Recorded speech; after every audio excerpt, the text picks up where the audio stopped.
What's going on, everybody? Welcome back to the podcast. I'm here with my pastor here at the chapel, Pastor Paul Hoemann. He is a campus minister for 20 plus years now. He's got a lot of experience. He went to college at Mizzou University studying journalism.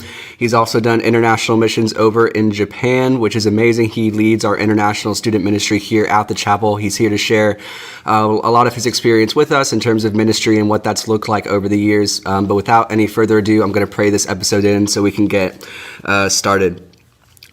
Dear Heavenly Father, we thank you so much for this time that we could come together, that the schedules worked out and we could both just come and talk to you about your word and both of our experiences in college. Hopefully this can be a blessing to anybody who hears it, a blessing to both of us as we're talking to one another. I pray that our words would be edifying both to each other in this room, but anybody out of this room as well, that we wouldn't be tearing anything down, but we would be building up always, God. In your son's precious name we pray. Amen. Amen. Yee. Okay.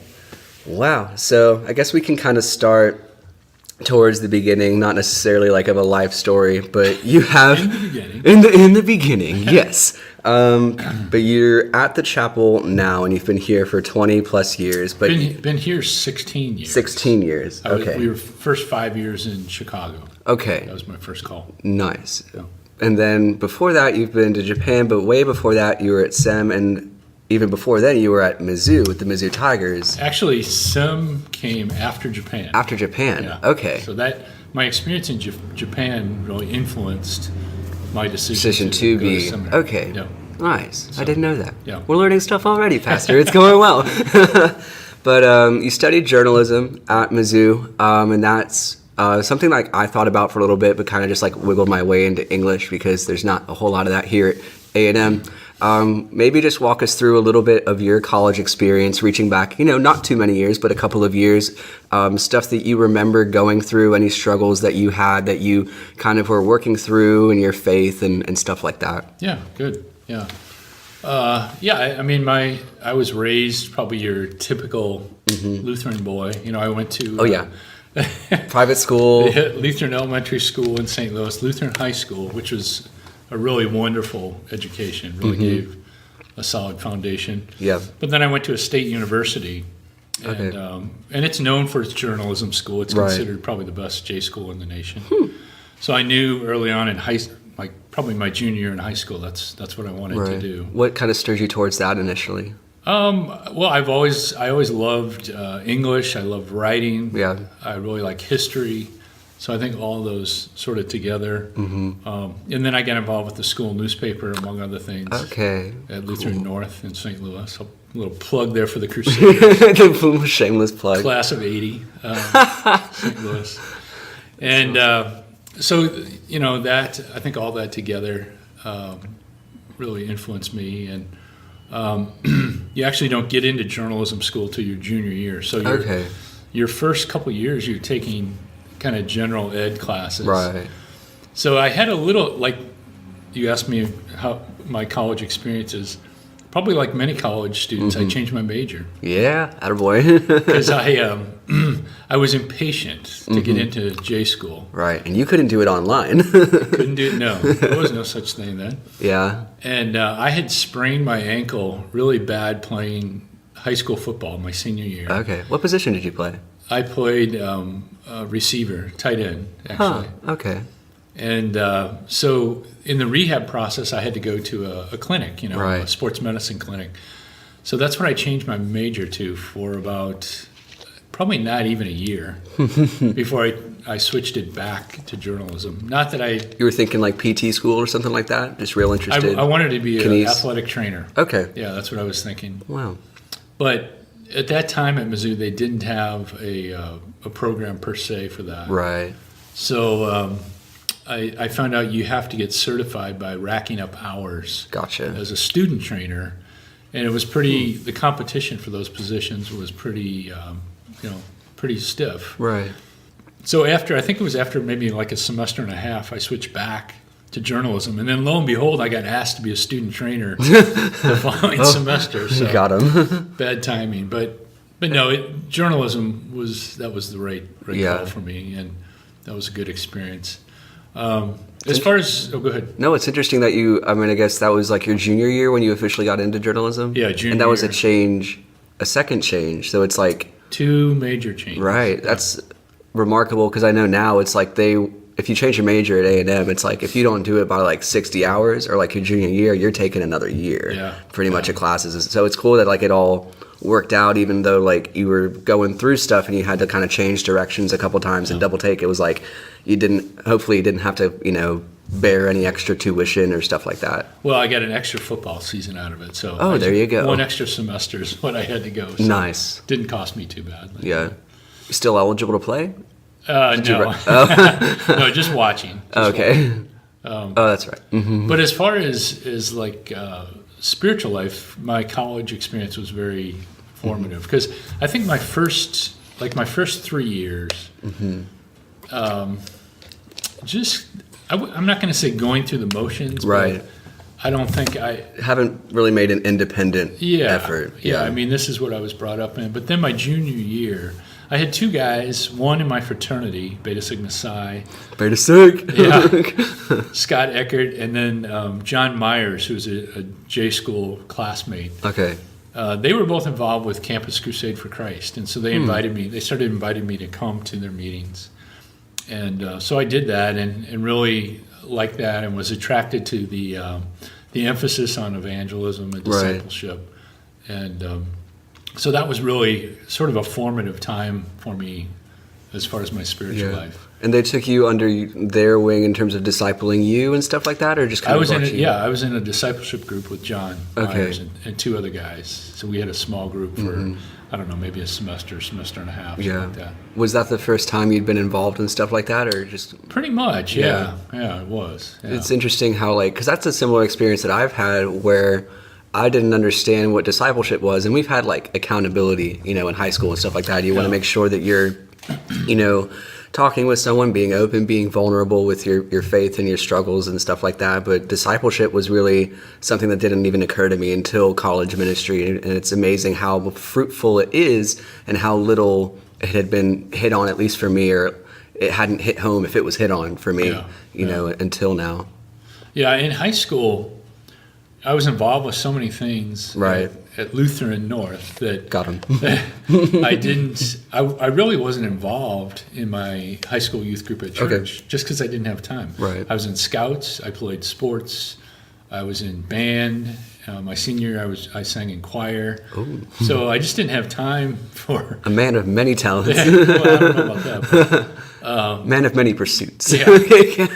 But my parents didn't really pressure us because just from a time perspective, we didn't have time. So, What were their occupations? Were either of them in professional ministry? You're not a PK? Not at all. Okay. I'm the first one in my family. My dad worked for McDonnell Douglas Aircraft for his whole career. Huh. They built fighter jets not only for the U.S. military but selling them to other nations around the world. That's pretty cool. And then my mom did a number of things. She was a home ec teacher for a while. Okay. She worked for a State Farm agent. On the side, she sold Tupperware. Nice. And that's what helped put my younger sister and I through private high school. Okay. To help pay for that. So, so she's a woman of many talents. Yeah. Do you think, because this is something I've thought about, especially having come from a big 6A UIL public school, and then knowing a bunch of friends from youth group, and now here at the chapel, especially where the background is a lot more private and stuff like that. Do you think, and then you have a daughter, Anna, who you sent to public school, right, and so it's was there anything that you were clinging to with private education? Was there any specific thing that you're yes, this is better one way or the other, or are you just kind of it's... You mean with Anna? With Anna, with just yourself looking back, it's the private versus public dichotomy. It's I know that comes up in conversation sometimes, but I've never found a particular benefit one way or the other. I don't know. Yeah, I would say for my wife, Amy, and I, one regret we have about staying in Texas as long as we have, because we love it here, but that we didn't have the opportunity to send her to a Lutheran school, because my wife had a similar experience to I. In fact, she went to a Concordia then for college. Gotcha. So we both really value Lutheran education. But with that being said, Anna had great experiences here in public school and College Station. She had great Christian teachers, And so we're very thankful Yeah. that she had the experience she had. So Right. And I think some of that comes from like being in Bible Belt, Texas as well. So like even like in the public education system, I know a couple people, I mean, who are studying like to become teachers right now, who have just like recently passed their like certification, who are like going into like the public school system specifically because they know, not everybody can go through that private education. So they want the image of Christ reflected in that. So it's like we've got, it's not. It'd be interesting to actually get numbers. I'm not sure if it's a majority or anything close to that, but it's like there are certainly exceptional teachers, and I think that's really what makes the difference, even in public schools, is people who just reflect Christ very, very well. Yeah, and Anna, as a high school student, she was involved in youth group at Holy Cross Lutheran. Yeah, you know about them. And then she was also involved in Young Life at her high school. So she had some good, solid Christian friends along the way. So, yeah. Cool. Yep. That's awesome. And then I guess going back into Mizzou, you changed your major a couple times, going through English or, general studies, then athletic training, then back to journalism. It's like all through that time, you're kind of getting discipled and poured into finding some spiritual independence. What do you think was kind of like the climax of that spiritual journey, like throughout college? Like what point can you look back to and say, like, here was a very significant change in my faith? Yeah, I don't know if I can point to one particular time, although the summer between my last 2 semesters of college, I went on a summer project, is what they call it, with Crusade. And it was at their headquarters at that time in San Bernardino, California. And the summer project for me was to be a part of their journalism staff, for their publications. Okay, like newsletters and stuff? Or yeah, they have a magazine and all different kinds of stuff. But there was probably a group of 25 of us it was called the Headquarters Project, and everybody had different sorts of jobs there during the week. Right. But at night we would get together and worship and study the Bible together and just get to know each other.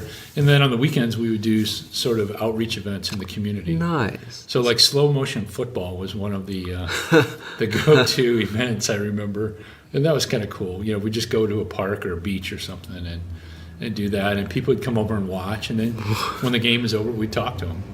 So it's just kind of like you're putting on a little bit of a show, and people are just like, who are these people? But it's also like, it's one of those things where like you see a guy in like a puppy costume walking down the street, it's like, okay, I got to talk to this guy now. Like there's a reason he's in a puppy costume. Just kind of a bridge building kind of activity. So be weird for Jesus. Yeah, that's right. Youth group mantras. No, but I mean, it's effective. It starts the conversation. It's probably a little bit less intimidating than like, hi, would you like to hear about our Lord and Savior, Jesus Christ? Yeah. Beaches probably help too. They're probably a little loosened up. Sure. Yeah, people are out there to enjoy. Cheers. Have fun. Now, after college, a buddy and I, another friend who was in my fraternity also, we looked at the possibility of going on staff with Crusade with Josh McDowell, who was kind of their on-campus evangelist at that time. He wrote a lot of books. Probably his most famous is More Than a Carpenter, which is a little I've heard of that. Short little paperback apologetic type of book. Right. Anyway, I ended up not doing that, and I'm glad that didn't work out, because my first job was back at the University of Missouri. I lived at home for about a half year after I graduated, looking for a job. Right. And lo and behold, God takes me back to where I had just moved from. And how I got that job is a long story, but there was a Lutheran connection there. Gotcha. The lady who became my boss, her older brother was my grade school principal in St. Louis. Yeah. So it helps to have those connections. But the reason I say that I'm glad that it happened like that is the office I worked in was mostly full of unbelievers. Okay. And so I really enjoyed that challenge of being Jesus light in that office, and there were a couple of our photographers. They were both pagans, outspoken. And, we would have conversations from time to time. We tried not to do it on company time, but sometimes it happened that way. Nice. Keep it low. But yeah. But, they would tease me occasionally. No big deal. Yeah. Nothing compared to what a lot of people go through. But I really kind of relished that. I kind of almost look forward to it. Right. You're in the trenches. Yeah. You're on the front line. So, just looking for opportunities to bear witness to Jesus Christ and what He's done in my life that was cool. Do you think there was something about being in an office full of people like that were so unbelieving that not only like strengthened your faith in those moments where it's like, okay, now I have to reflect Christ and be set apart and be the example here, but also kind of pushed you forward into like professional ministry or missions later on, where it's like, I definitely want to do this as my job as opposed to a part of my job. Yeah, I think there was probably some of that. Seeing the brokenness of people's lives and seeing the needs of some of the people in the office and, all different kinds of things. I won't go into detail, but, as you get to know people, you find out about their backgrounds and stuff. So, I think that probably did have some influence. And then from there, I ended up going to Concordia University in Chicago to be director of communications, which is a whole different setting because now you're on a Christian college campus. Yeah. So when I got there, I kind of missed that challenge of talking to people, but not everybody at Concordia, obviously. Right. I was going to say, because even at Concordia, I can't imagine it's like everybody's walking the walk. But the majority of the people I worked with were Christian people. So. Yeah, because I could imagine. Maybe the students not necessarily like abiding by any specific, set of doctrine or whatever, like statement of beliefs, but like it's usually like the staff is held to a certain standard, and they're allowed to do that because they're private. So absolutely, and there were a lot of great kids there. Great Lutheran Christian kids and non-Lutheran too. Heck yeah. But it was a good place to work. I really enjoyed that. But maybe to answer your question a little further, during that, there was a 6-year period that I worked at Mizzou and Concordia River Forest. There was kind of an underlying current in me that, because already when I worked at Mizzou, I had looked into going to seminary. Right. And so that there was that underlying current in me that was just like maybe continued to surface a little bit. And then I got the opportunity to go to Japan as a lay missionary. Yeah. And I don't know if I said yes because I was putting God off or because I was thinking about going back to get a master's in journalism at Northwestern, which is probably the second best JC designation. But the opportunity in Japan would give me the chance to see, do I like teaching because I'd be doing English as a second language classes, and do I like ministry because obviously there's a missional aspect to it. And I was single at the time. I was 29 years old. Not for long. And the prospect of living in a foreign country and studying a foreign language, that really attracted me strongly. Yeah. So I said yes, and I knew it was a 2.5-year commitment when I signed up. So I'd be in Japan for at least that long. Okay. Yeah. That's cool. I mean, I think I heard this right. So you were 29 as you're going into that. Right. And at that point, still single. Still single, yeah. No shame in that. And it's awesome that there's no shame in that because, like, I'm thinking out, I'm like, wow, how many people do I know that are getting engaged right now? And then I'm like, the number's pretty high, or at least just like it looks high via Facebook and Instagram. And there's nothing wrong with that either, but it's so cool to hear a story where it's like, yeah, like I was pursuing the Lord, like really into your 30s, and just, a relationship came when it did, and you're thankful that it did because you got Amy and Anna and all that cool stuff. But absolutely, it's in the Lord's timing. It's kind of cool to see. Yeah, and certainly I dated women in my 27 20s. women. Yeah. But nothing wrong with that. I guess I didn't have a super strong desire. To get married during that time. Maybe more so after I got back from Japan, because when I got back I was 32 and preparing to go to seminary, and thinking, well, it wouldn't be bad to have my Right. wife's partner. But even then, I had to wait a few more years. So Yeah, dang.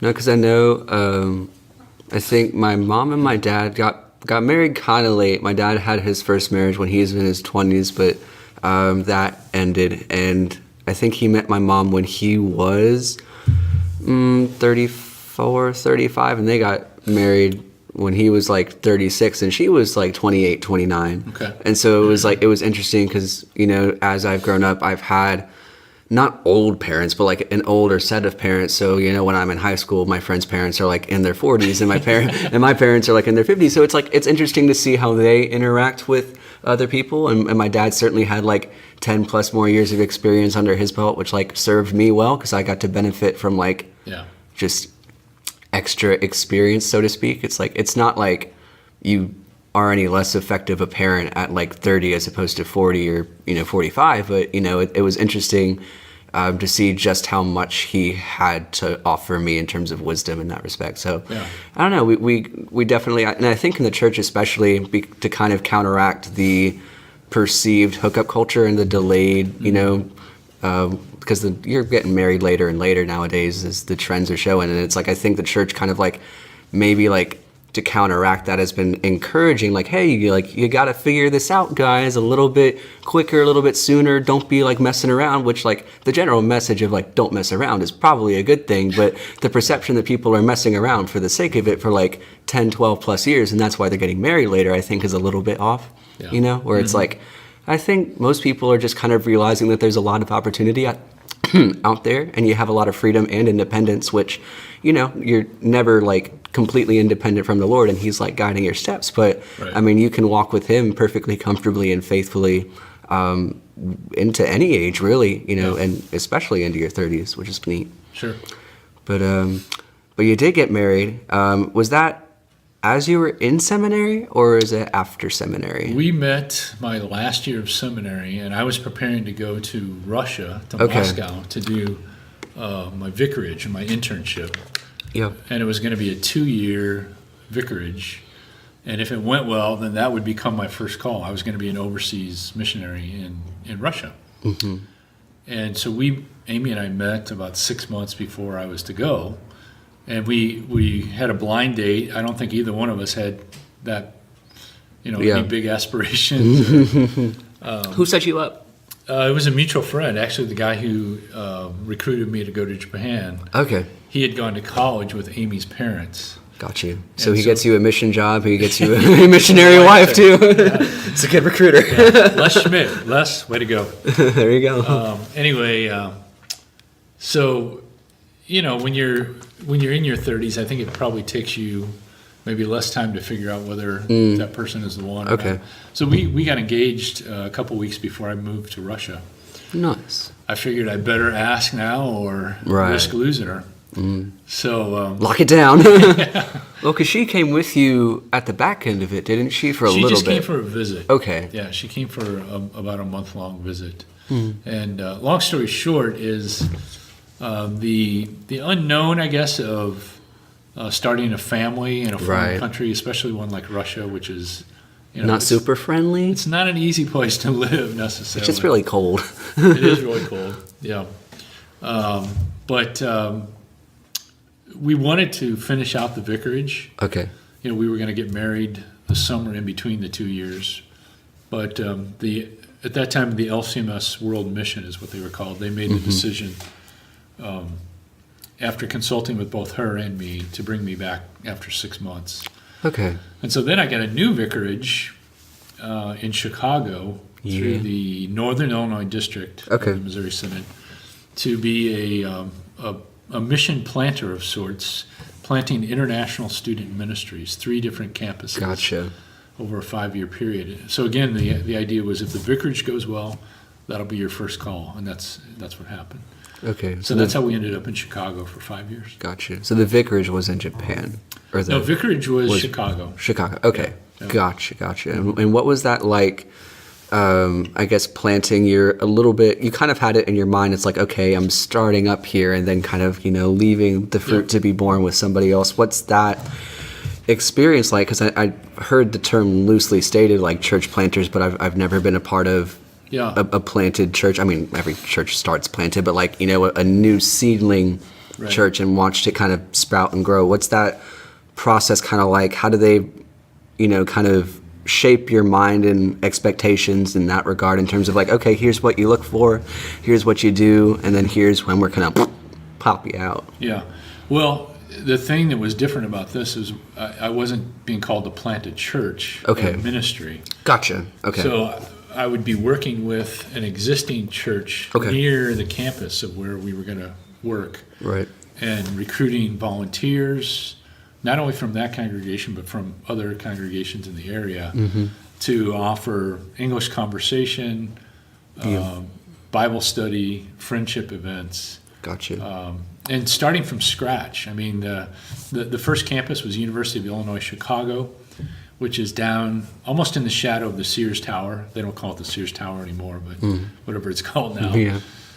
So a very inner city feel to it. Gotcha. Campus. And that went well. We worked out of First Emmanuel Lutheran Church, which was my vicarage congregation. And then the next site was Northwestern University. Okay. So you got to go eventually. Yeah, that's right. Just not in the role you were expecting. Exactly. Big Ten school, a small school. It's a private school. Okay. But a very traditional feel to the campus. It's up north of the city on Lake Michigan, beautiful setting. Yeah. Evanston is a very rich suburb, big houses, people with lots of money. So totally different than the UIC setting. And then we tried, for our third site, we tried at DePaul University, which is on the north side of the city in Chicago, Roman Catholic University. That one didn't go for a variety of reasons. So our third site became Northern Illinois University in DeKalb, which is 60 miles west of Chicago, out in the middle of the cornfields. Okay. DeKalb is town of maybe. You got international students in DeKalb? They're everywhere. Everywhere. Northern Illinois University. Yeah. So 3 very unique sites, and for each one it would take, I would say, a good year and a half of hard work. To get it established and get volunteers helping out, and there was also a financial aspect to it. I made myself available on weekends to preach at churches. So I preached at a lot of churches in the Northern Illinois district in that 5-year period. Just a traveling one-man band. I was. Some mornings, on a Sunday morning, I'd set out at 4 or 5 in the morning to get to my site, or to get to the church on time. And, but that, I knew that was part of the deal, and it was okay. Did you just kind of have like your one-stop shop of sermons that you had in your back pocket you pull out? I did. I had about 7 or 8 sermons. Gotcha. That I would use, because you can't use every text and relate it to international student ministry and missions. So I selectively chose texts that were mission oriented. Gotcha. And then I would use stories from our ministry, try to tell stories of things that happened with our international students to a little salt and pepper to the message. Yeah, because I can't imagine, because we've had a couple, when Pastor Bard comes in a couple times, or really just once a year, like he kind of like flows in with, our mission, but also just kind of like, it's whatever. So it's like the fill-in pastors, it's like, you're never quite sure what you're going to get. So it's just like, I wonder how that works. It's just like you keep one in your back pocket and it's like, oh, on call, let's go, down the street. It's like, I don't know, I'm thinking about like Uber or Favor, but for pastors. Yeah, where you're just like, Pastor on demand, give me a sermon really quickly. Yeah, that's right. Of course, you got to drive and everything, but that's really neat. I didn't know that. So we knew after 5 years. My position was funded by grant money. Nice. So we knew that after 5 years we'd be moving somewhere. And, so those ministries lasted. 2 of them are more or less still happening after 16 years. So. Just different ways, different directors and programs and stuff like that. Exactly. So. Okay. So like the... Cody, one thing I was going to say, though, is that, I was starting those from scratch, but my experience in Japan, working with people of a different culture, really prepared me well to set those ministries up. Because I knew what was required, what students would be looking for, and that sort of thing. Well, I wanted to dig into that a little bit in terms of just like, because I mean, starting anything from scratch is like inherently a little bit more difficult because you're laying the groundwork, and of course you've got like, you know, probably by like the second or third plant, it's like, okay, we've got a system that's worked here in the past, but there's always unique situations wherever you go where there's different people that you're discipling, because I assume that's a lot of what it is, training up leaders and then kind of sending them off to do the work so you don't have to stay at the plant forever. Right. What differences did you encounter just like with personality in terms of, no, you don't have to name names or anything like that. No horror stories needed, but like, just like, I mean, because you have different cultures that you work with, but I feel like each person you talk to could be like from a different planet depending on the day. It's like, you know. That was really true. At the University of Illinois Chicago site, we had some volunteers from First Emmanuel, which was the local, the nearest congregation. But we would get volunteers from congregations in the western suburbs of Chicago. So they'd be commuting in quite a ways. Gotcha. But some of them were really dedicated. You know, I didn't have to show them much. Right. Some of them were older than me. They had more life experience than I did. So, you know, they knew generally what to do already. Yeah. But, you know, you kind of have to show them the specifics and talk to them about the needs of the students. At Northwestern, that congregation was a really old congregation. By that I mean the people were older. Right. So I never felt like they really bought in to what we were doing there. But again, we got some folks from other area congregations. And I have one pastor, I am going to use his name, Reverend Bob Cass. Okay. He was just a gem of a man. Yeah. He's still living. He's 90 years old, I think. What a guy. Got a Christmas card from him this year. He always sends out a nice letter. But he was a retired pastor. All right. His wife had gone to be with the Lord. Okay. And retired when you met him? Retired when I met him. Okay. He was probably mid-70s then, I guess. Okay. And he just loved working with these international students. So he was one of my star volunteers at the Northwestern site. He would do a conversation class each week. He would teach them songs. He would sing with them. He had a canoe, so he would take them to outings on the weekends, and they would, you know, go on canoe rides. Yeah. And just a wonderful man, a real heart for people, and he always described himself as a pack horse of a pastor, you know, nothing flashy, but just slow and steady. So winning the race. Yeah, that's right. So just a really neat guy. And then our third site we had in DeKalb, we had they already had a campus ministry there with American students. And so they had just called a DCE, Barney Schrader was his name. And he also was a guy who really bought into our vision for international student ministry and loved the students, had them to their home, and really worked with them well. So that's really awesome. And I think the age thing that you poked at earlier, I was like, I see some of that in College Station, but College Station is a college town, so it's like you've got Aggie families who are like second, third generation kind of going to family services, and family services are definitely a thing here and in Bryan, but you also just have like such an overwhelming majority of youth, and even within like other campus ministers that I've like kind of met and talked to, it's like they might be parents, but they're parents of like toddlers or like near elementary school teachers, whereas I mean you've been in the game, I mean not to insult you, but like for longer than that, and so it's interesting that you are still super effective in relating to us as college students when you've been, I mean 20, 30 years removed from your personal schooling experience, but certainly not from like the campus or campus ministry. Yeah. So, well, I hope so. Yeah, I'm always trying to evaluate that, but and I think being around younger people has kept me young too. Right. You know, because that's been my whole ministry. Yeah. Is with, you know, people who in their late teens or 20s, or even, you know, with the international students, they tend to be graduate. Level education, so they're often in their 30s or even their 40s, but still that's young. So I mean, because there's stuff that pop culture probably being like the biggest example is like stuff that like, you know, if you're a 25, 30-year-old pastor, it's like you can relate to that a lot quicker than somebody who's like, you know, 40s or 50s and stuff like that. Because I'll go back home, and Pastor Tucker, you know him very well. Yeah. I mean, or you've met a couple of times, and he's, you know, also got kids that are, you know, out of school now, out of college. And he, like, it's amazing to me how he'll bring in like Twitter to a message. I'm like, Pastor Tucker, are you talking about Twitter? Like, and it, like, it clicks with me because he's like, all right, but I'm also like, this isn't who I'd expect this to be coming from as well. Does but he tweet?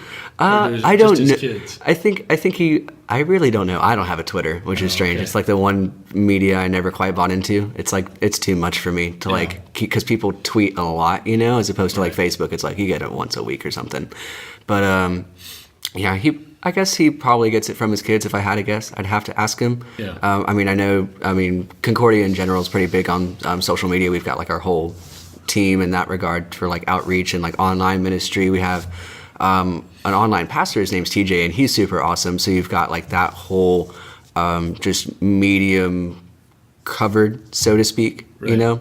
But yeah, it's just interesting how you are able to this is actually what I was getting at, because at first I thought coming into college, and especially like with my youth pastor Ben, he did a great job of relating like either pop culture or stuff that was specifically within our little age bracket, you know, that we would understand, relating that to the message. Whereas you speak a little bit more generally about, you know, life and stuff like that, not typically like super segregated examples, if that makes sense, but you're still able to connect very, very well scripture with life and life with us. Okay, so good. I'm glad yeah. And so Thanks, it's like, Cody. some better than others. No, I was kidding. but yeah, it struck me because, you know, I'm always of the mindset where it's like, okay, there's no one way to do things. But then when I start thinking about the way things are normally done, and I think about college ministry, it's like, okay, you got to reference this artist every once in a while, or like, you know, pull a pop culture reference out of your butt, talk about social media, talk about this, that, or the other thing. And I'm like, what if we just kind of talked about life, you know, and you know, and all that stuff is certainly still relevant, and there's a reason that it's relevant and like important to talk about, but it's also amazing. It's like, I think with the families that are in College Station, and with, you know, Concordia is even a bit of an older congregation, you know, families and adults that have kids. Yeah.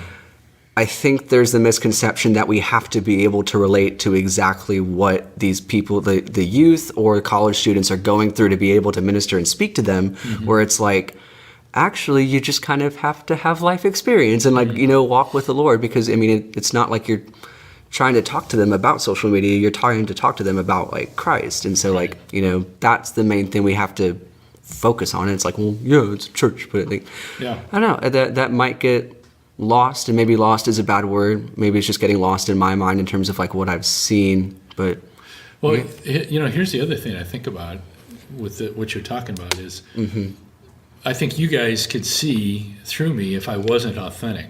Yeah. You know, if I was referencing stuff that I don't know anything about. You could ask Anna. She could probably tell you. But then when she was sitting in, she'd be like, oh gosh, Dad. Don't do that, Dad. Like, please don't. So I guess I've intentionally tried not to do that, just because I want to be authentic with you guys as much as possible. So, yeah. So I'll stick to what I know. But I mean, I'm certainly an observer of you know. Yeah, listen to some Kanye. See what you can throw in next Sunday. Just go through Yeezus and figure it out. There's strangely a lot of stuff. I mean, I know you're not big into hip hop, but I mean, Kanye is somebody to look into as a starting place. Okay, I'll take that. He's got a God complex, so you can reduce that to whatever. It's pretty fun. So you know, kind of went through missionary stuff. You were planting at Chicago. That was your first call. At what point was it, okay, now we're coming to Texas? Oh, yeah. So 2003, that winter, I guess, we knew that our time, you know, the funding for our mission in Chicago was running out. So the guy who preceded me here, Larry Kruger, he knew about my situation, because at that time we had a really close camaraderie with the people who worked in campus ministry in the Missouri Synod.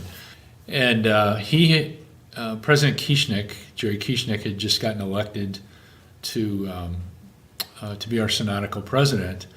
And so he wanted to call Larry Kruger to be one of his assistants. And Larry had just been here about 4 years. And he didn't really want to go, but you can't say no to the synodical president if he wants you to go. So at least that's my understanding of how it happened. And so Larry said, hey, can I put your name in here? I think you'd be a good fit. I said, sure. So I came down here. The students at that time were, it was vacant. Pastor Kruger had left. So they were the ones responsible for pretty independent. Yeah, they put together sort of a call committee, if you will. And they had me come down, and it was Ash Wednesday, and there were about 30 of them. We sat out here in the narthex, the entryway, the chapel, and they just popped questions to me one after another, and I stayed and worshiped that night with them for Ash Wednesday, and then flew back to Chicago, and I guess maybe a couple months later, I got the call here. Dang. And so you make a call committee of college students, it probably takes a while. Well, they probably are faster than a normal call committee. Really? That's my guess. But so yeah, we moved down here then in July of 2003. So my desire at that time was to stay in campus ministry. Yeah. Because I just really enjoyed it and found comfort in it. And yeah, I didn't know what kind of setting I didn't figure I would get a setting where it would be all international students like I had before, and it turned out not to be. But we already had an existing international student ministry here as well as American students, so that was going to be something new for me. And so yeah, it's been a good fit. No, and you really take on the role of pastor. That's like your title and everything like that. But like I think when there's usually like a strange not so soft distinction between like campus missionary and just missionary work versus pastoral work. Yeah. And those certainly have overlap, but they don't always do so, because a lot of times you think missionary, it's like medical missions or ESL or this, that, and the other thing. But you're killing two birds with one stone here, and it's got to be a pretty big stone for you to be able to do it. So it's like, it's interesting how, and I wouldn't think, I don't know, do you think I guess there were campus pastors and campus missionaries here before, but the concept of having like a campus pastor here who's had like specifically pastoral training was like, do you know the past ministers here at the chapel, if they were like explicitly like ordained, or if it was kind of like they were? Okay. Yeah. From this building that we're in was finished in 1965. So let's see, 1, 2, like 3, 4. I'm the fifth. In 50 years, I'm the fifth campus pastor here. Okay. I don't know if they all had missionary in the title or not. I think that's changed, the mindset of what it is, of the role. Of what it is, yeah. Because when they first started building these kinds of facilities, I think the idea was, okay, we need a pastor on campus to keep our Lutheran kids strong in their faith, which is a good thing. Yeah. There's something to be said for that. But I think we also have to see the At first, I like had this picture in my head. It's like to keep these kids under control, because they were like, that's where I thought the sentence was going. I was like, oh wait, I was just like, oh, these little Lutheran kids, they're running amok. I'm like, what are they doing? Like playing Jenga? I don't know. But no, I think you also have to include what an opportunity a college campus is as far as a mission field. And so I think that's where, I don't know at what point that emphasis came in, but I think we've changed our thinking about what a campus ministry should look like. So not only are we, building our young people up in their faith, but we also want to send them out, because gosh, there's a lot of people who don't know Jesus on a college campus, even a place like Texas A&M. Yeah, that's really big, and I think that's something that I know we've been working on at least this past year, and I think kind of like in word, like all 3 years that I've been here, is like, okay, we're going to be Christ on campus, and we're going to proclaim Christ on campus. That's the stated mission, and like the operative words being on campus, and we're probably like a couple hundred meters like off campus in terms of like the building and stuff like that.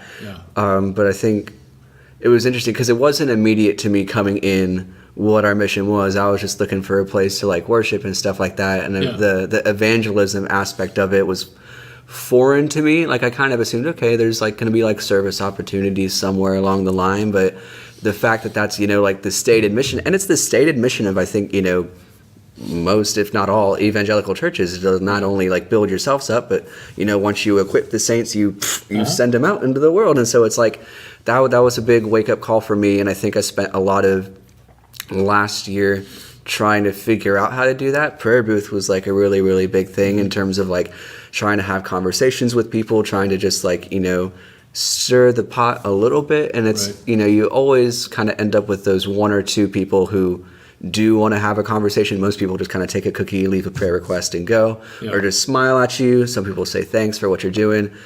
But you really do have to kind of take your, I guess, victories where they come, or just redefine what you think a victory is when you're going on campus. Because it's like, if you think you're going to go out there and just have a 1 hour discussion with somebody and baptize them on the spot in fish fountain or whatever it is, it's like that's probably not going to happen. Right. And I think strangely even more so, or even more rare, is like even having people come back to the booth.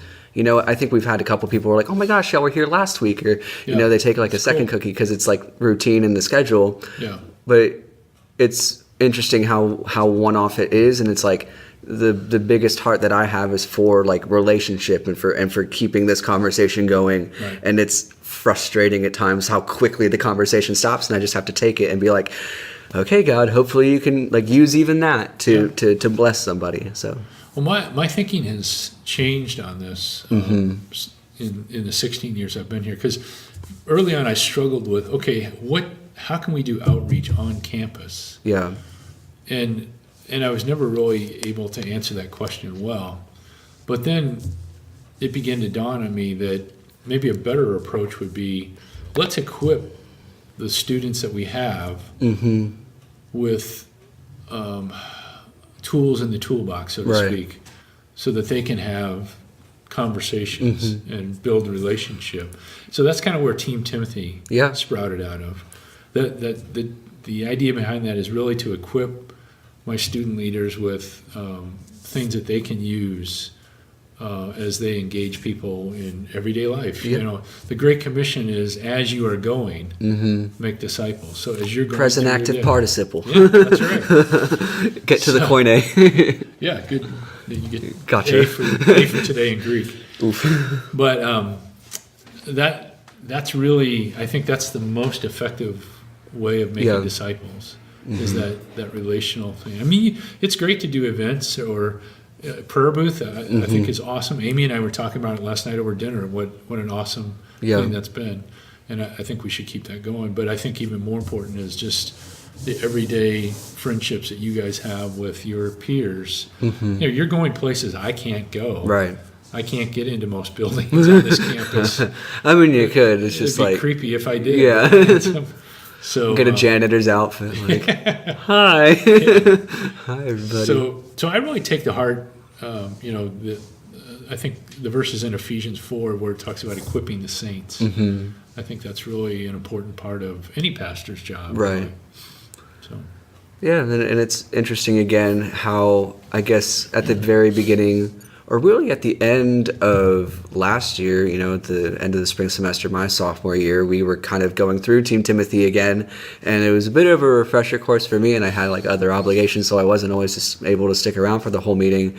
But I loved how unanimously everybody got on board with discipleship and with developing these personal relationships in order to, for one, build each other up, but then also realize, okay, the relationships that we have here don't stay here. They go outside the building into class, and this mindset that we have of like, let's not neglect continuing to meet each other. Let's spur one another on. Right. Like, let's see how that works with complete and total strangers. And it takes, I think patience has been like a key word for me in terms of like, I have semester friends, as I like to call them, where it's like, okay, there's the people you sit next to in class for a semester. And while you have them in, class, it's like you're talking to them every day, every other day, studying with them, doing homework and stuff like that. And it's really cool to be witnessing in that field. But like after the semester ends, there's like an 85% chance that like you'll never talk to each other again, or like you might get lunch once or text them once or see them on Facebook or something. But it's like you kind of have that window of like a semester, and it took me a while to realize that like that was the window. Because especially like freshman and sophomore year, even when I was like, okay, I'm going to be intentional here, or I'm going to like keep this relationship going, I just kind of realized it's like, oh yeah, class is kind of the common denominator, and if you don't share that, you don't exactly have a really, I can't say effective platform, but like, you know, it just makes things much more difficult to have like a discipling kind of relationship, where you're like continuing to meet and, you know, pour into one another. It's much easier to kind of transition into a new season in the new semester and pick like, you know, one person from each class, whoever you're sitting next to, and be like, what's going on? How's your life? And you know, what's been real with you, like your family. And I don't know, it's just been a different metric for me in that way. Well, and the good news is I think some of the students here do exactly what you're describing. Because I'll have students come back and say, oh, Pastor, I had this conversation with this person, or you know, they told me this, or this is what I said. And so that's encouraging to me, to know that, okay, yeah, they're out there, they're engaging people as the Lord, you know, opens up opportunities for them to talk about spiritual things, questions that people have, and so forth. So that's good. And the model of mission, I think, you know, where it focuses a lot more on the individual mission, I think is special, because while we do have our small groups here, and those are like amazing, we have Bible studies, like hopefully we can, you know, you're always wanting to invite more people too. That's kind of like an awkward step. It just is. And then, you know, you have this whole other process of like, am I doing this for the right reasons? Like there's just a bunch of, you know, extra thought that goes into that. In terms of like, you know, growing a small group. But like in terms of individual relationships, there's, you know, a lot less external pressure. You don't have to introduce them to anybody. You don't have to walk them over and be like, here's the campus pastor, here's the small group leader, here's the person who can get you plugged in. You just say, hey, here I am. God has, I mean, you don't have to say like God has sent me, but it's like he has sent you.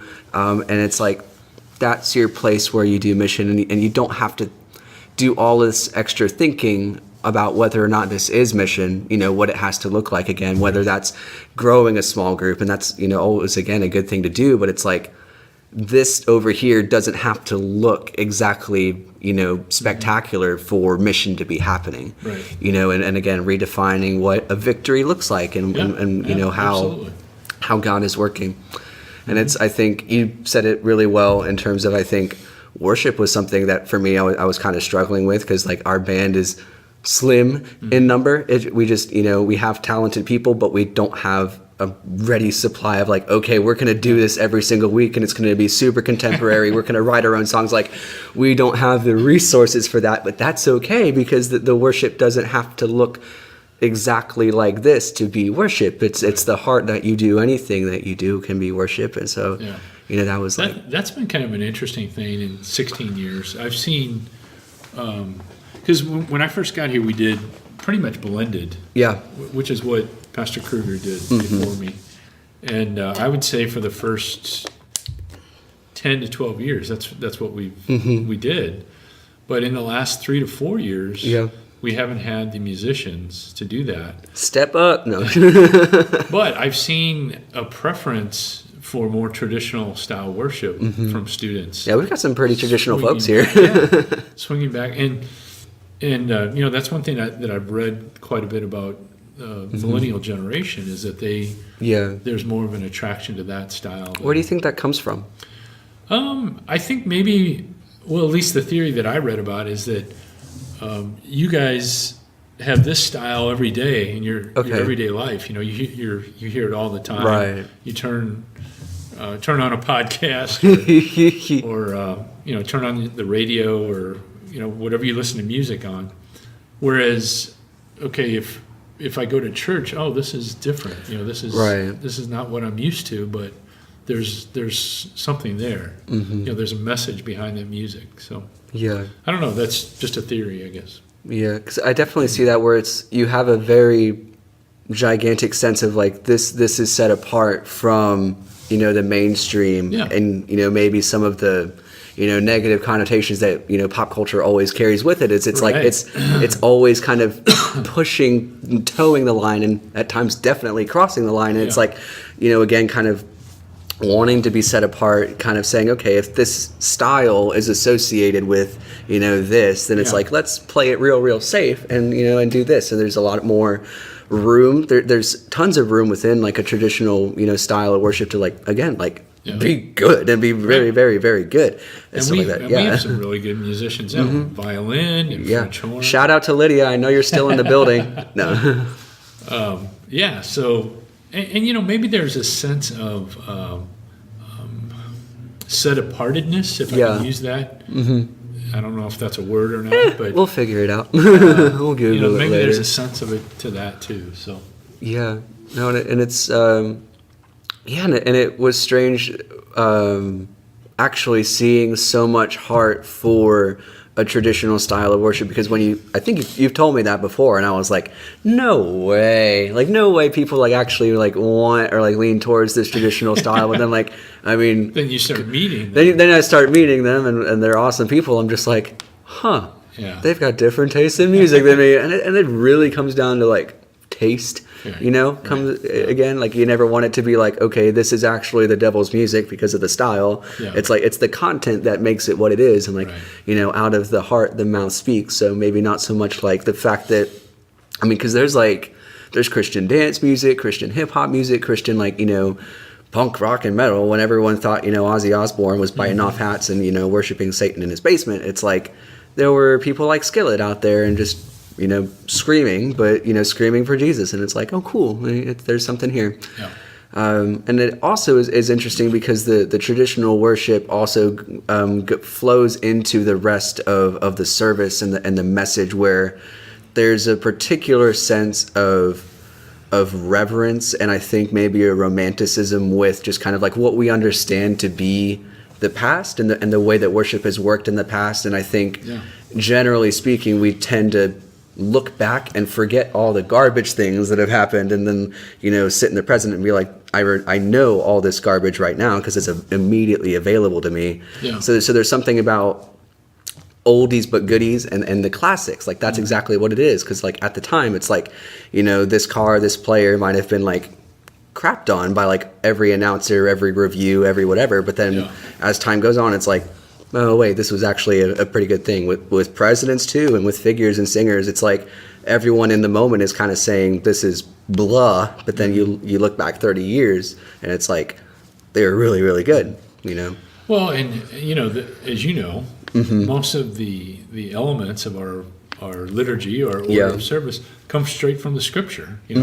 The Sanctus, the Holy, Holy, Holy. Lots of Latin. Or the Agnus Dei, Lamb of God.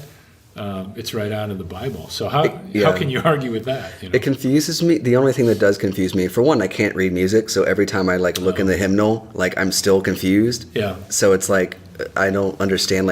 I got the gist of it, of when you hold the note versus when you just kind of work through. And Matt's a big help, because I'm just listening to the piano.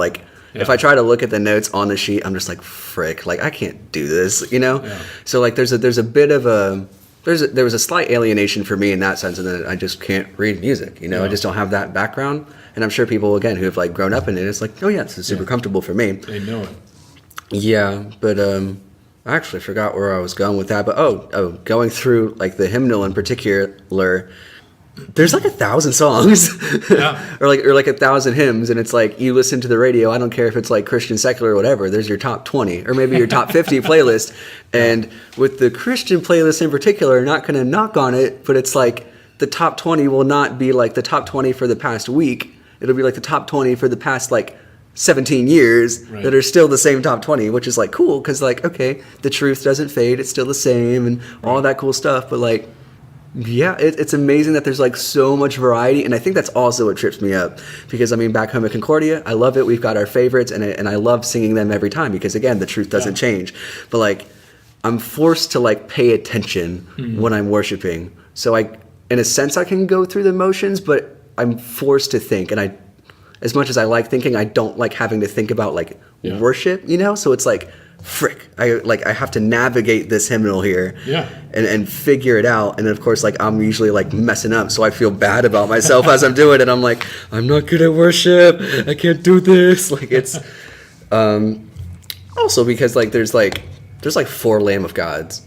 Yeah. So there's like 550, which like is spot on. Yeah. Like the favorite one. And and then there's the ones that are in like the Agnus Dei or the Sanctus or whatever, and those ones are like because I'll hear Lamb of God, and it took me a while to realize because I know I like the long version, what is like the hymn itself, and I was like, I know I like that. So there were times when you would say, okay, Lamb of God, and it would be like half a verse, and I was like, it's over already. The ones that are we have 5 settings in the hymnal, so no, and I like how when we like you'll throw the entire liturgy on the screen, and again it's like one of those things like where I'm used to kind of like listening to it, but then I'm like reading it and I feel obligated to read it, and I'm like I feel like I'm in school again.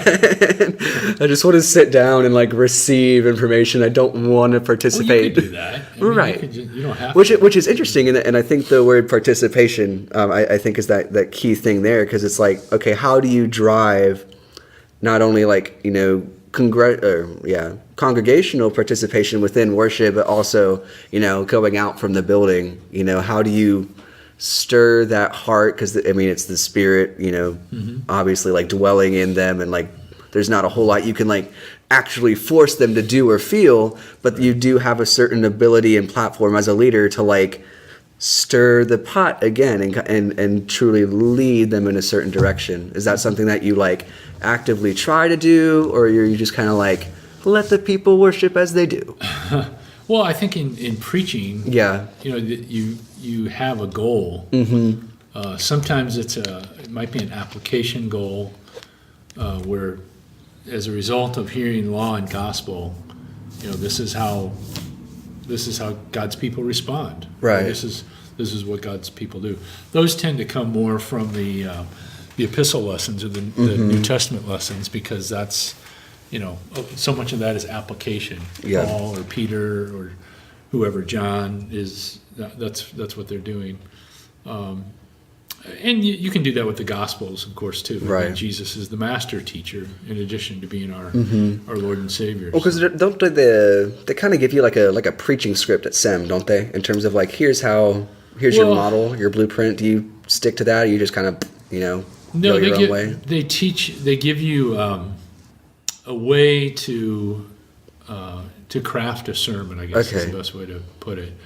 And it comes through studying the context of the passage that you choose to preach on. What's happening before it, what's happening after it, what's the overall theme of the book, the gospel that you're going to preach from, or epistle, whatever, or Old Testament. Gotcha. You look at the original languages. I tend to pick out certain words that I might do a word study on. Right. You look at what commentaries have to say about that passage. Yeah. You may look at what our Lutheran confessions have to say. They don't always mention it. Makes sense. Well, it makes sense, but they don't always mention it. Sometimes they do. Yeah.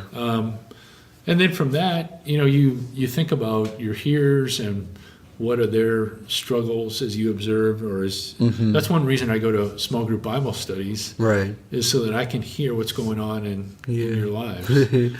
So thinking we'll actually share what's going on. Thinking we're actually going to be vulnerable during Bible study, Pastor. Come on now. No.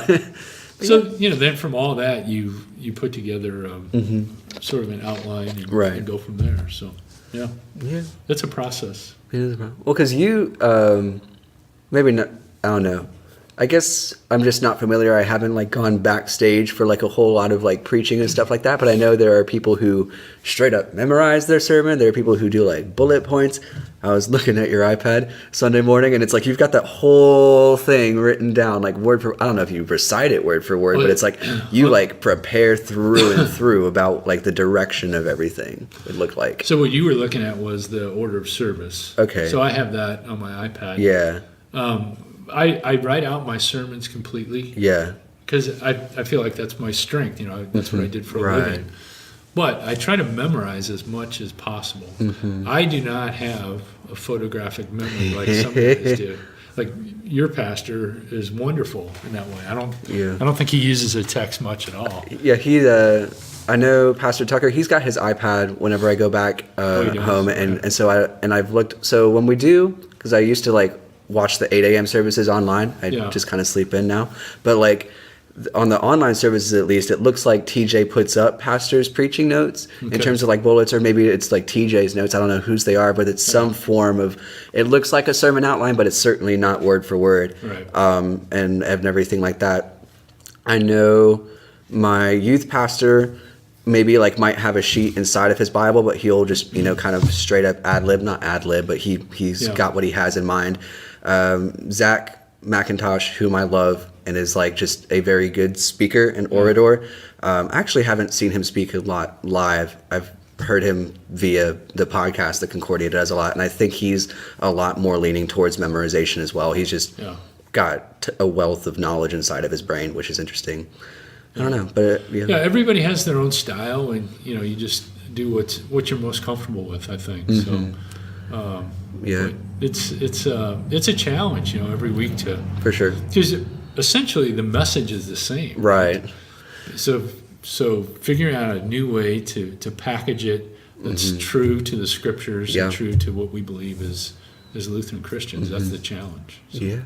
No, because I know the couple of times that I've like been blessed enough to like speak either like at Holy Cross with their youth group or back at Concordia with ours there. It's like I lean towards yours initially, where I type everything out, because like that's just how I process my thought in general. Is I either like have to write it out or speak it out, and then I would write it legit all down, but then like I would get up to like actually speak, and I would like close the laptop because it's like, this is going to distract me. Like I don't want to have to scroll, so I just kind of like remember generally what it was, but then I'm like, I think I got this. I can, because if it's a story, especially, it's like, okay, I'm just going to tell this story, right? And that stories are that's the easy part.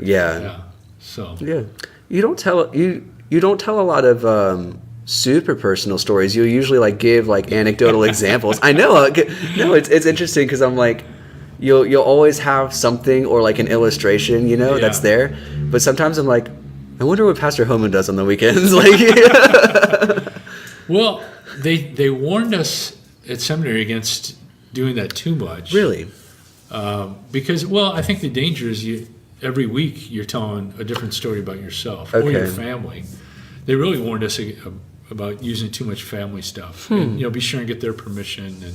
And so I do that occasionally, but not too often. So, just kind of like a reserved, introverted self a little bit. Yeah, that's interesting. Well, because I know, like you've got to you have this persona as pastor, and it's like, okay, I'm like chief of all sinners. Even still, it's like you've got everything that you go through, and I think I don't know if it's like through what y'all are taught at SEM, whatever it is, like not wanting to talk about yourself so much because you want to spend all your word count on Jesus, you don't want to shift that focus to you too much. But I think there's certainly a lot of value that's missing in terms of vulnerability, across the board with like ministers and stuff like that. Because, personally for me, whether or not it sounds like selfish to like tell a story about yourself, if it relates to scripture and it exposes scripture faithfully, and usually at the expense of yourself. When I hear, pastors talk about, and I did this and it was, here was my blunder and mistake. I think, not only do you have vulnerability, you have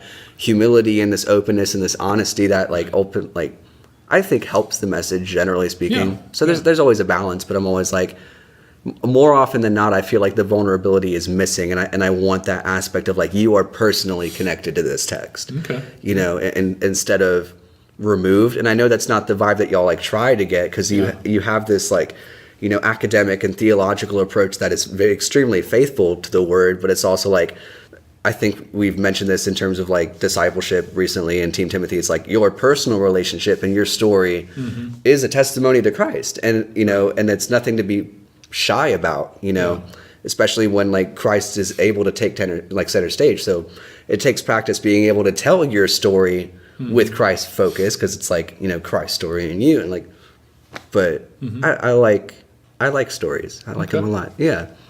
I don't know if you got a dog or something, throw them in there. Yeah, she can't say anything about me using stories about her. So. Yeah, exactly. It's good. I don't know. That's my own 2 cents on things. All right, I'm 21 years young, but maybe I can have an opinion. Absolutely. Yeah, but I mean, don't want to shy away from your experience in seminary. We want to touch on that a little bit, because I'm sure, me personally being interested in it, but I'm sure people listening kind of thinking, okay, missionary, pastor, just professional ministry in general. Do I have to go an extra 4 years, 5 years, do vicarage and this type of thing? Or do I go into a more private sector job and just witness faithfully there? Because you did both. And so it's like, what benefit did you personally receive going through seminary? Anything that your expectations were kind of thrown on their head as you went there, and stuff like that? Just your general experience going through those 4 or 5 years. Yeah. I think it was, so I started when I was, 32. Yeah. I graduated when I was 36. So I think it was more of an affirmation of things that I already knew. Because, like I explained to you, the foundation of growing up in Lutheran Elementary High School really was a very solid foundation. And then, as a layperson, I was really involved with both churches, my church in Columbia and my church in Chicago, in Forest Park, Illinois. And I was good friends with both my pastors. And I would ask them questions, and we would made evangelism calls together. We don't do that anymore, but back then, that was done. So I think having that foundation was more just an affirmation of that's what I believe, and that's what Scripture says. Now, of course, there was a lot of new stuff too, terms that I'd never heard before. All the Latin. Latin and Greek and Hebrew. Oof.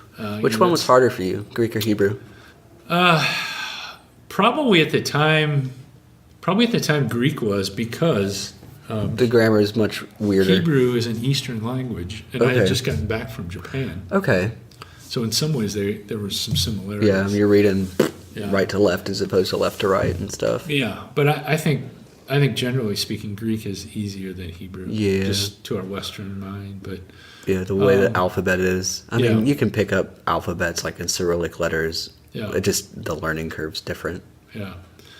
But my experience at the seminary was great. I mean, I went to St. Louis, Concordia Seminary, St. Louis, which is my hometown. I'd been on that campus so many times as a kid playing basketball, and I mean, it was just a natural fit for me. Actually, intramurals was one of the best things about it, because you're studying all week or all day, and then 32, 33, still playing intramurals, huh, Pastor? At night, you can blow off steam and playing with these youngins. Yeah, a lot of the guys were younger than me. Yeah, and some of them took it really seriously. One night we had a fight during a basketball game. Guys came to blows. And these guys are studying to be pastors. Got him. But they were just, they were competitive and really into it. So it's okay. It's okay. But, flag football, volleyball, basketball, soccer, softball, it's golf, we did all that. But the academic side, it's rigorous, no doubt about it.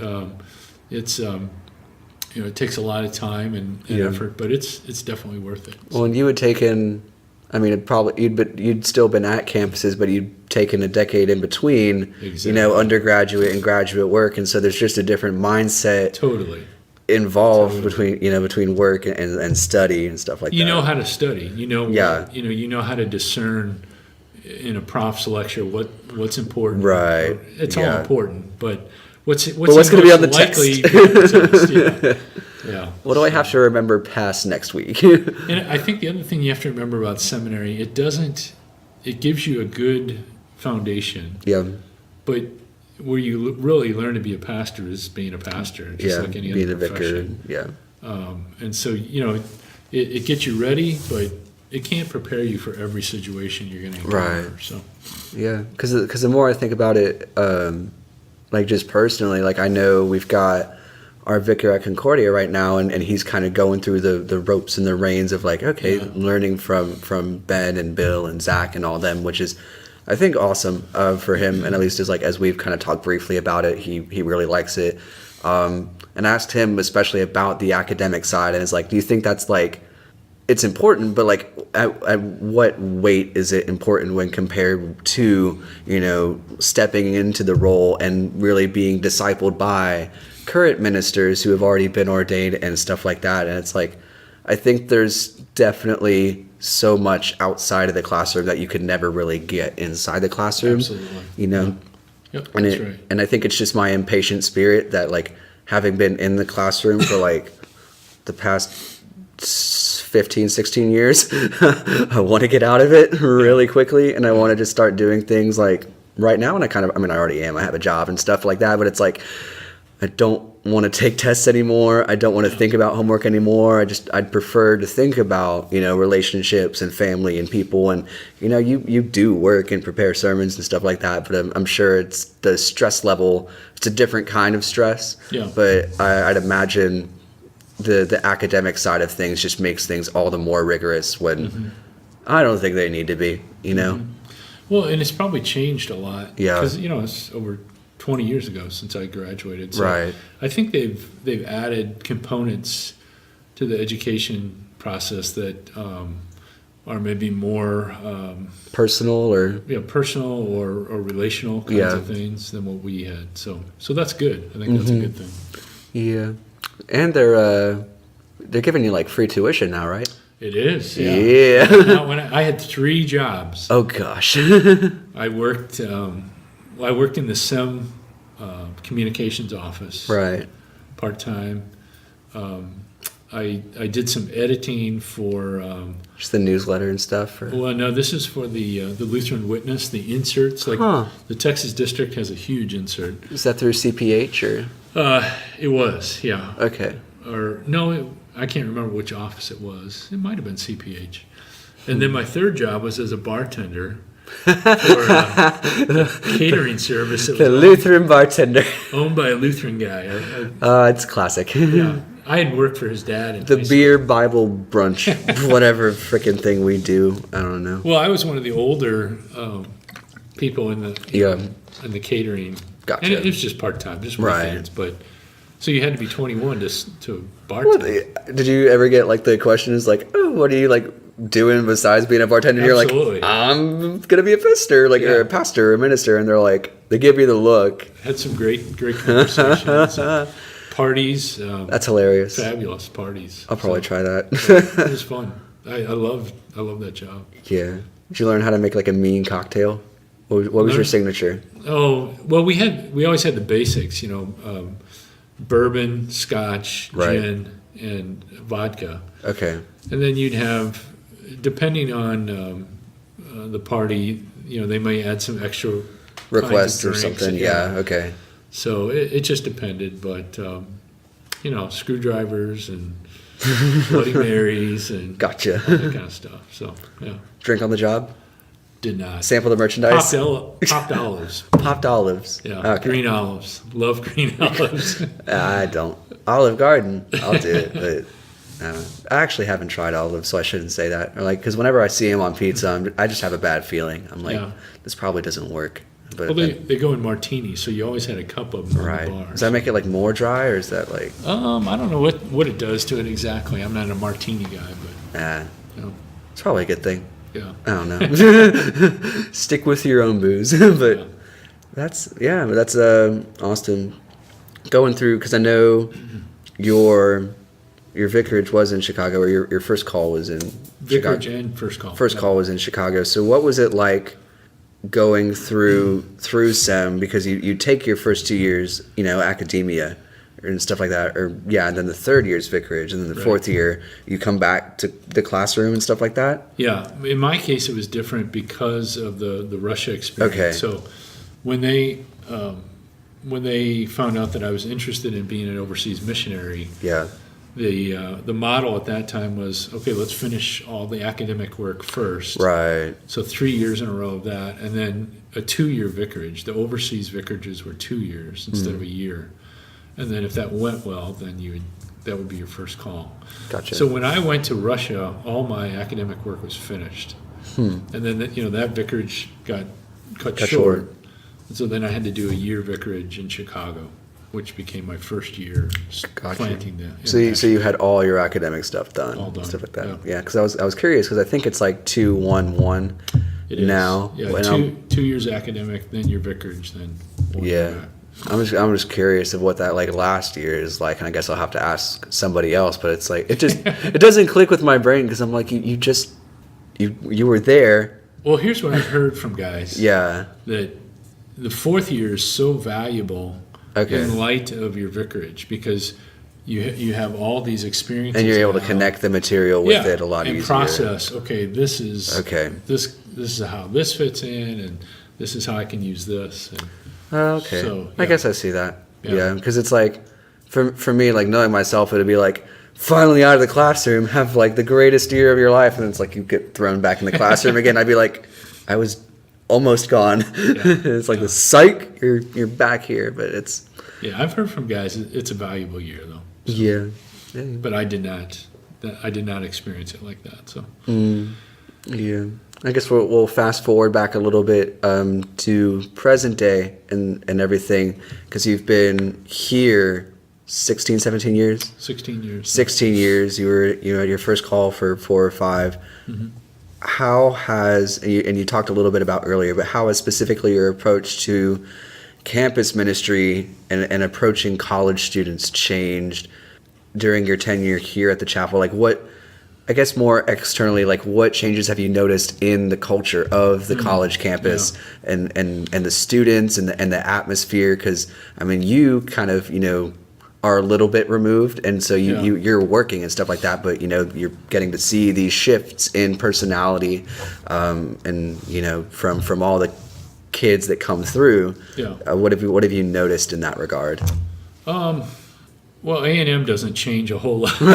Tradition, yeah, you're right. You're absolutely right. Does not change a whole lot. But one thing that I have noticed with students is I think students have a harder time connecting or relating to each other than when I first got here. And I say that just based on my observations of how easily, the group when I got here was really tight-knit. Mm-hmm. And it was a large group, and that continued for, I would say, at least a decade. Okay. And classes come and go, but into like 2012, you would say? Yeah. 2013? Yeah. The class of 2012, I guess it was really a super class, and they all right. are. They're all are. But I think probably the advent of online technology. Yeah. Mm-hmm. I think people, and not just not just college students. Students, but all people. I think we've lost that not ability, but willingness, maybe. Okay. To connect with other people intentionally. Okay. To put the devices down and just chat like we're doing here. Mm-hmm. So getting people to connect and to be a part of something bigger than themselves, maybe. Right. I think I've seen a change in that. Yeah, because there's certainly a radical individualism that comes through social media, because you're inherently very connected and you have all these followers that on the surface level, it's like, I don't have 1,000 close friends. I have 1,000 Facebook friends, and probably a couple dozen that I regularly talk to on a weekly basis, and it's like you're strangely both you're connected and you're disconnected in a sense, and it's strange how easy that shallow connection seems and how readily available it is at any given time, because I can reach to one of my 1,000 shallow Facebook friends. That's not like they're all shallow, but it's just like the depth of the relationship isn't always there. Right. They're from high school. I haven't talked to them in 2 years. It's just like that. But I know that just via Messenger, I can reach out to them at any time of the day. So I feel strangely close to them, or I see pictures that they post, and it's like this strange closeness, even though they're wherever they are across the country, at university, somewhere else. Right. And then you come back into the physical world. I won't say the real world, because there's all this that goes on in that conversation. But in physical space, when we're gathering together, it's like the phenomenon where it's like we're sitting around the table at Bible study, but like 12 of us are on our phones. It's like we're here. And we're not. But even when we're on our phones, we're like talking to each other via like that way, and I'm like, what's wrong with this picture? Yeah, and it's, I don't know, not to play like devil's advocate explicitly, but it's like, is there something wrong with that picture? Because on the, you're not talking, physically, and you can't see it, and there's maybe like a lack of physical connection there, but there seems to be a depth of emotional connection. I mean, just like personal experience in terms of like, I have friends that like I still keep in touch with over the phone, or just like through texting and stuff like that, like online, where it's like there's a radical depth of relationship there that the media can make extremely easy. But it's, again, if you put that foot forward and you're proactive and you're intentional with the conversations that you have, but it also makes it so much more easier to disconnect, because should I need this person, I can connect with them then, but you're much more likely to put that off, as opposed to, I see you now, I know I'm not going to see you for a week, and I have no way of reaching you for this next week, so if I have something to say to you, I better get it done right here, right now. So it's interesting in that way. I don't know. Yeah. So, that's the way it is, and so we deal with it. Yeah. How have we been dealing with it? I know we've had brief conversations about the similar subject, but I don't know if there's an easy answer. I don't think I've found a suitable way. There's no foolproof solution. To be really honest. Pastors are starting to write books about it. We'll start reading them, see what they say. But right. I think it definitely just comes back to, Christ is what unites us in every way, and like when we can put down the phone and when we can like look at each other, I think there is a certain physical nature of Christ that you get in a physical space that's just difficult, like not impossible to communicate online. All about it, right? I mean, he's a physical God. He came in, like, lived, died, came back, like he went through all that. So there's something very physical about Christ, and he is with us through his Spirit. And I wonder if it's like we complicate that with all these the mediums that we try to use, and they're helpful in getting the message out there, but it's like, I think if you're in a physical space with other people, like the easiest way to talk about Christ will just be to talk about Christ. You don't have to have all this elaborate stuff here and there and every which way. It's just like you sit down and you have a conversation, and it's been remarkable how difficult but how fulfilling it is to just sit down and have conversation with people. Right. This, especially like having gotten to sit with people who've been on the podcast before, it's like, how different is this from everyday life? This is still going online, this is still going on social media, and the media of podcasting is special in that you do kind of have a brief return to that long form conversation where you're just sitting through and it's uninterrupted talk and discussion. And I think that while in some ways it's slow because you have to figure out what to say, you can't carefully craft the text and then just send it, it's a lot less instantaneous in that way, but it's also quicker because I feel like, okay, we're both going to set apart this time to talk about this until we understand or are on like decent terms with one another and have an agreement, as opposed to like, if I text you could leave me on read for like a week, or 2 days or however long you want to, and you can put off the conversation. Things get so much easier to put down because now the conversation that would have been physical is now digital, and you can just as easily take the device and throw it in the trash. No one will, because it's $1,000 now to get an iPhone, but it's I don't know. I also wonder about the depth of our conversations.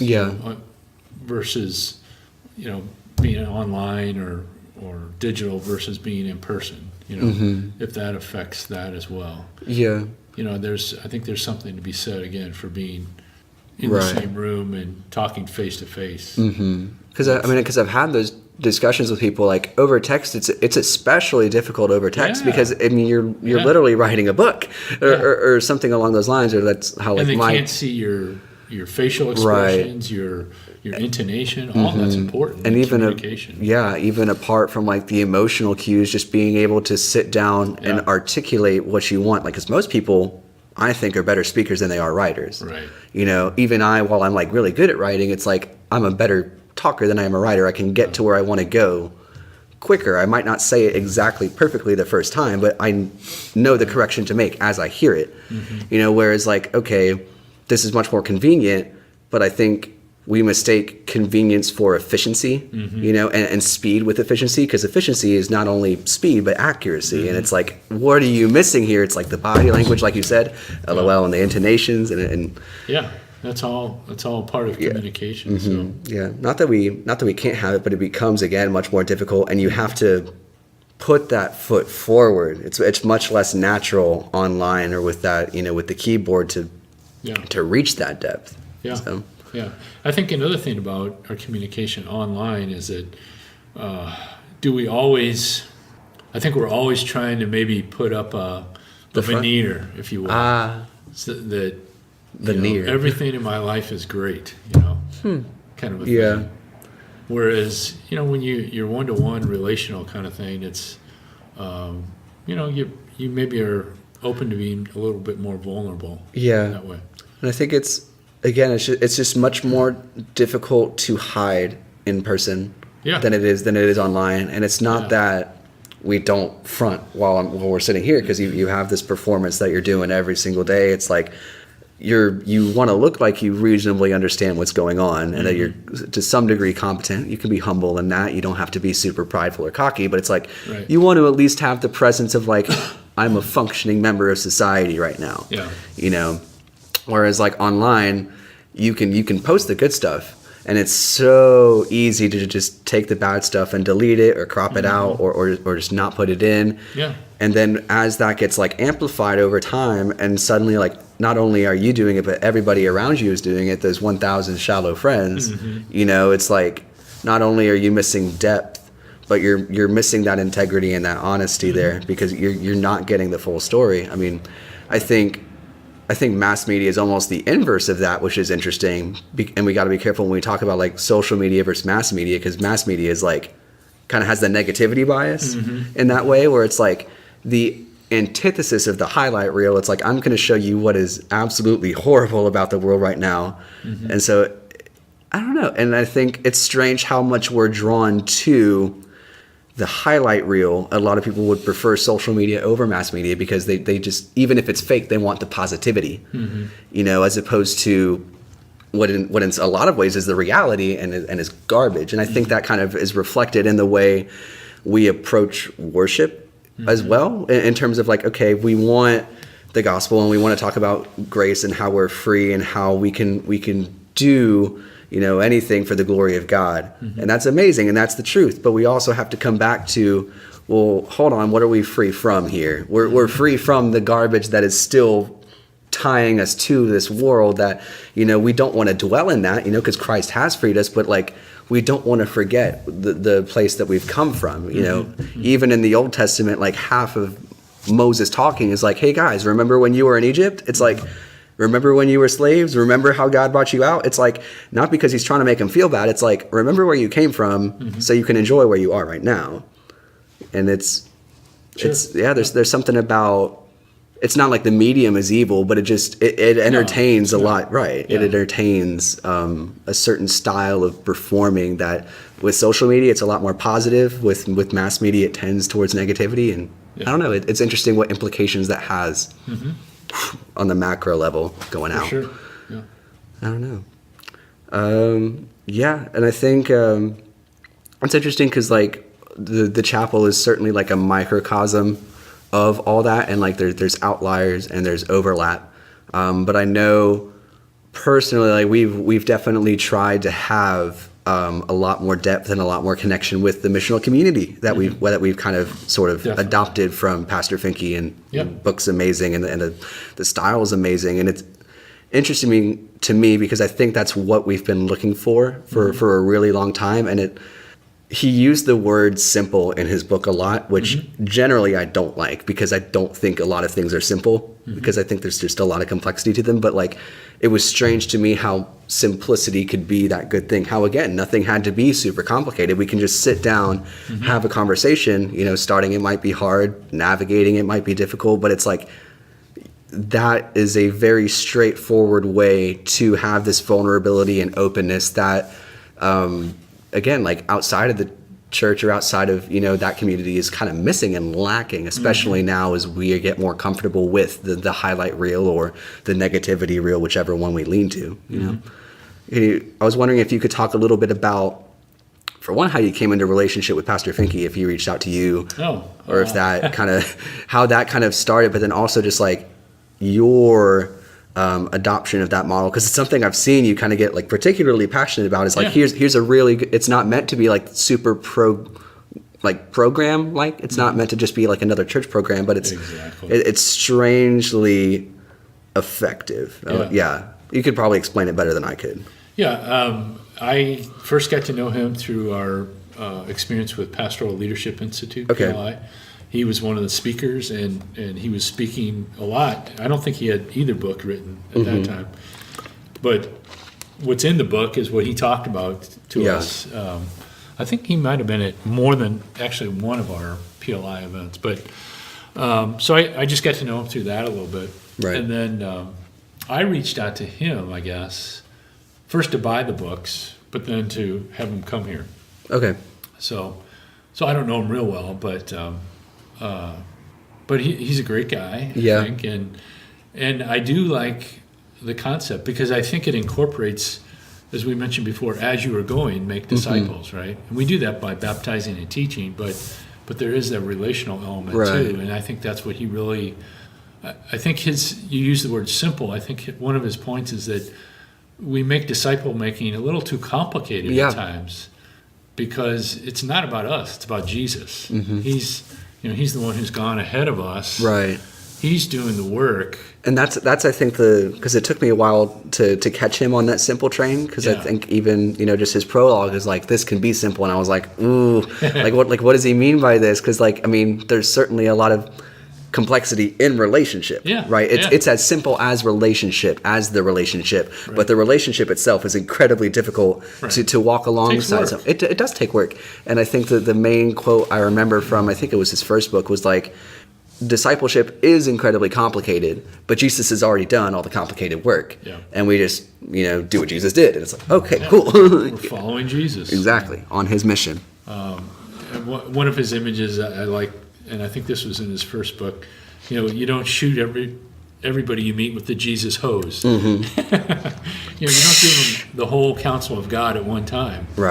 But as you build that friendship or that relationship, you know, a little bit here, a little piece there, and you know, you kind of build on what you've already shared. So I just think it's a really practical and what word do I want here? It's not so intimidating. Because I think when most Christians think about evangelism, you know, that's here's your apologetics class. Here's how to defend the faith. Here's how to start conversation. Here's how to lead them through it. But his approach is, you do this, you're doing all this in your everyday life anyway. So why not look and see where Jesus is at work in people's lives and take those cues? Pick up on those cues, you know. So it just makes, and I think it's biblical too. It is. It is. And I think, you know, probably an even simpler way of stating the simple message is just like, have eyes to see and ears to hear, you know. I think that was a big section of his first book, where it was like just being in tune with the Spirit. That takes prayer, that takes the Word, you know, and your own individual relationship, but just really being like watchful and mindful of, you know, the people that are in your life, and be like, okay, where is Jesus already working? How do I step into that work, and how can he use me to complete it or bring it closer to completion? And, you know, as I read the book and as I've heard him speak, I thought, gosh, I think this could really work well with millennial college students, because they love relationships, they love they're relational, they love authenticity. I mean, all that. So that's kind of where really came from. Yeah. And I think, I mean, we kind of had our first official meeting of the community since we like kind of walked through the mission aspect of it, of like, okay, what does this mean? You know, and then stepping into the community itself. We just had like you, me, Aiden, John this past Sunday, and I was like really amazed at just the simplicity of the depth of discussion. It was just those 5 questions. I couldn't name them at all. Great discussion. Just like 5. And next time it's going to be totally different. Yeah, you'd think they were just like really basic, like opening discussion questions. But like again, when people are honest and vulnerable and kind of on board, it's like you can get to Christ and Christ's work very, very quickly when we have those eyes and ears to see and hear and understand. Right. It's pretty cool. Yep. Dang. Anything else that you wanted to talk about? Anything that was coming to you? No, I think we've covered a lot. Yeah. Mission sort of hopefully accomplished. All right. Yeah, thanks for having me on. I appreciate it. Thank you for coming on. Tradition would have it that you could pray us out if you're all right with that. Yep. Yeah, go for it. Let's pray. Lord, thanks for this beautiful day, and thanks for this time that we've had to talk about a lot of different things, but most importantly, that you are at the center of everything, and that you hold all things together, and that through your word, we come to faith and can confess you as our Lord and Savior. And so I pray that you will use Cody and these podcasts for your glory and for the sake of your kingdom, and continue to bless him in that venture. We pray this in Jesus' name. Amen. Amen. Thanks, Pastor. All right. Bye, everybody.